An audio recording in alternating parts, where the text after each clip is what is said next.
नमस्कार, आप देख रहे हैं न्यूज़ 24। मैं हूं आप सभी के साथ विपनेश माथुर और ब्रेकिंग विद एजेंडा में आप सभी का स्वागत है। 2024 में मुद्दों पर हुंकार या बाहुबली कटप्पा गद्दार, इसी पर होगी बात। ब्रेकिंग विद एजेंडा में आज चर्चा 2024 के लिए बिछ रही सियासी बिसात की हम करने वाले हैं और पीछे छूटते जा रहे असल मुद्दों की भी हम चर्चा करेंगे। चर्चा गद्दार, खोखा और कटप्पा जैसे वार पलटवार की भी होगी और भारत जोड़ो यात्रा से चर्चा मुद्दों के बाहुबली बनते जा रहे राहुल गांधी की हम करने वाले हैं। चर्चा सोनिया गांधी के भारत जोड़ो यात्रा में शामिल होकर संदेश देने की होगी और सबसे अहम चर्चा 2024 के लिए राजनीति दांव पेच मुद्दों पर होंगे या हिंदुत्व और दूसरे मुद्दों पर इसकी चर्चा इसीलिए भी अहम है क्योंकि महाराष्ट्र में सीएनजी पीएनजी के दाम बढ़ा दिए गए हैं और वहां के मुख्यमंत्री हिंदुत्व की दुहाई दे रहे हैं। उद्धव ठाकरे शिंदे को गद्दार और कटप्पा बता रहे हैं। उनके पास भी जनता के मुद्दे उठाने के लिए कुछ नहीं है, ऐसा ही प्रतीत हो रहा है, ऐसा ही दिखाई दे रहा है। चर्चा इसीलिए अहम है क्योंकि आज सोनिया गांधी राहुल गांधी की भारत जोड़ो यात्रा में शामिल हैं। उनके साथ पैदल चलकर असल मुद्दों को ताकत दे रही हैं। आगे चलकर प्रियंका गांधी भी राहुल गांधी की भारत जोड़ो यात्रा में शामिल होंगी। तो कुल मिलाकर देश की सियासत दो ध्रुवों में बढ़ती हुई नजर आ रही है। एक तरफ हिंदुत्व, राष्ट्रवाद और उन्माद है तो दूसरी तरफ असल मुद्दों की बात है। तो 2024 में कौन सा पक्ष भारी पड़ेगा और जनता के असल मुद्दों पर सब बात क्यों नहीं करते हैं, यह अहम सवाल है। सीएनजी के दाम की बात क्यों नहीं होती है, घरेलू पाइप गैस की बात क्यों नहीं हो रही है जिसके दाम लगातार बढ़ते जा रहे हैं, खाने का तेल हो, खाद्य सामग्री हो, सब्जियों के बढ़ते दाम हो, बेरोजगारी हो, गरीबी की बात आखिर क्यों ये नेता नहीं कर रहे हैं? क्या इन्हें ये मुद्दे दिखाई नहीं देते? तो आज हम इसी मुद्दों पर बात करने वाले हैं, बड़े पैनल के साथ चर्चा करेंगे और जमीनी हालात क्या हैं वो भी आपको दिखाएंगे। लेकिन पहले महाराष्ट्र में मुद्दों को छोड़कर चल रही हिंदुत्व की हुंकार और भारत जोड़ो यात्रा पर वार पलटवार पर बयानबाजी जो हो रही है देश में, वो सुन लीजिए आप। ज्या वेळेला आपल्या शिवसेनेमध्ये गद्दारांनी गद्दारी केली, होय गद्दारच गद्दारच म्हणणार। जसा काळ बदलतो तसा रावणही बदलतो। आतापर्यंत 10 तोंडाचा होता, आता किती झाला? किती? डोक्यांचा नाही, खोक्यांचा। 50 खोक्यांचा हा खोकासूर आहे, धोकासूर आहे। वाईट एका गोष्टीचं वाटतं आणि संतापही एका गोष्टीचा येतो की जेव्हा मी माझ्या शस्त्रक्रियेसाठी हॉस्पिटलमध्ये होतो, मी बोललो नाही तुमच्याशी, माझी बोटं सुद्धा हालत नव्हती, शरीर पूर्णपणे निश्चल पडलं होतं। त्यावेळेला ज्यांच्यावरती मी जबाबदारी दिली होती ते कटप्पा, हो कटप्पा म्हणजे जे कट करणारे आप्पा ते कटप्पा, हे कट करत होते। हा पुन्हा उभा राहूच कसा शकणार नाही, हा पुन्हा आपल्या समोर येऊच शकणार नाही।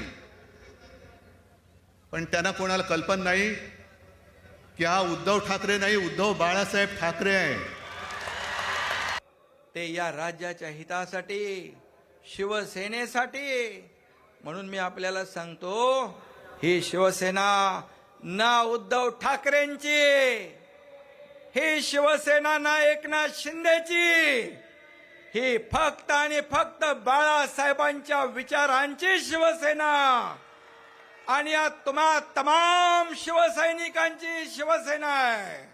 महाराष्ट्राच्या जनतेशी तुम्ही बेईमानी केली आहे, तुम्ही विश्वासघात केलाय, तुम्ही गद्दारी केलेली आहे आणि तुम्ही आम्हाला गद्दार म्हणता। आम्ही केलेली गद्दारी नाही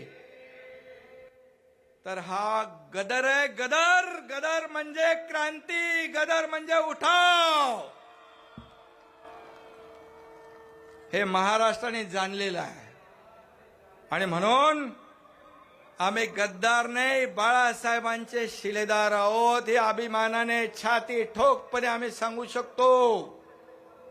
कल जो महाराष्ट्र में हुआ है, विनोद जगदाले, मैं आपके पास आ रही हूं। दोनों बड़े नेता, एक मौजूदा सीएम, एक पूर्व सीएम, कल जो जुबानी जंग हुई है, आरोप प्रत्यारोप एक दूसरे पर लगाए गए हैं, वो राजनीति का सबसे निचला स्तर दिखाता है। एक तरफ सवाल ये है कि एक तरफ राहुल गांधी देश की समस्याओं को लेकर, बड़े मुद्दों को लेकर पिछले 1 महीने से भारत जोड़ो यात्रा, पैदल यात्रा पर निकले हुए हैं।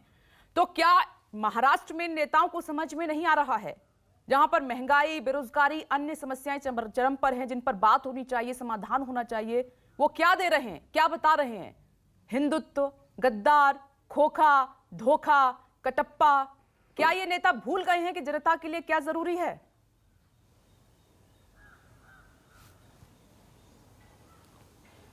देखिए विपनेश, आपका सवाल काफ़ी सही है। देश के जितने भी राज्य हैं, सभी राज्यों में महंगाई अपने अपने चरम पर है।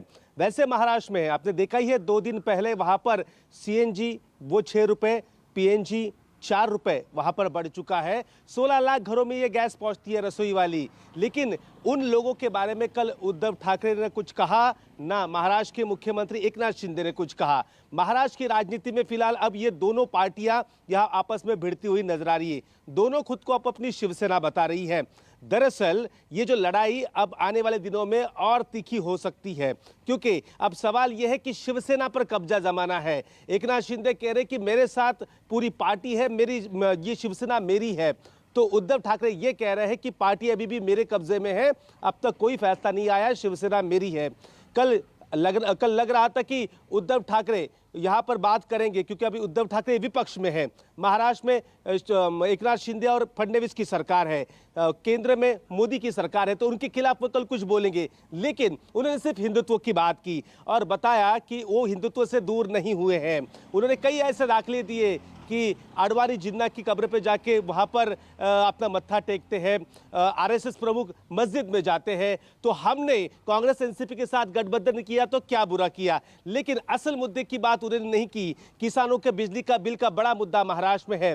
किसानों को जो धान की पैदावार है उसको सही दाम नहीं मिल रहे, वो बड़ा मुद्दा है। किसान कर्ज में डूब रहा है, वो मुद्दा उन्होंने नहीं उठाया। लेकिन हिंदुत्व, खोखा, गद्दार, इन्हीं लाइन पर कल उद्धव ठाकरे का भाषण था। महाराष्ट्र के मुख्यमंत्री ने भी यहाँ पर विकास की बात करनी काफी जरूरी थी, लेकिन उनका पूरा समय उद्धव ठाकरे को वहां पर निशाना साधते हुए उन्होंने अपना वहां पर टाइम वहां पर भाषण को दे दिया। 1 घंटे 23 मिनट के लगभग, उससे भी ज्यादा समय का ये भाषण वहां पर मुख्यमंत्री एकनाथ शिंदे का था। लेकिन विकास की बात थी, लेकिन बहुत ज्यादा नहीं थी। हर जगह उन्होंने बताने की कोशिश की कि उन्होंने जो शिवसेना के साथ जो किया वो सही किया, और उनको ये खुद को ये बता रहे हैं कि उनके साथ जो लोग आए उन्होंने उसे गदर कहा है, कि ये क्रांति है, ना कि ये गद्दारी है। और इसी में महाराष्ट्र की राजनीति अब उलझती हुई नजर आ रही है। महाराष्ट्र में कई मुद्दे हैं, आप देखिए, रोज से 4 से 5 किसान, उससे भी ज्यादा किसान महाराष्ट्र में, विदर्भ हो, मराठवाड़ा में हो, वहां पर वो आत्महत्या कर रहे हैं। बेरोजगारी अपने चरम पर है।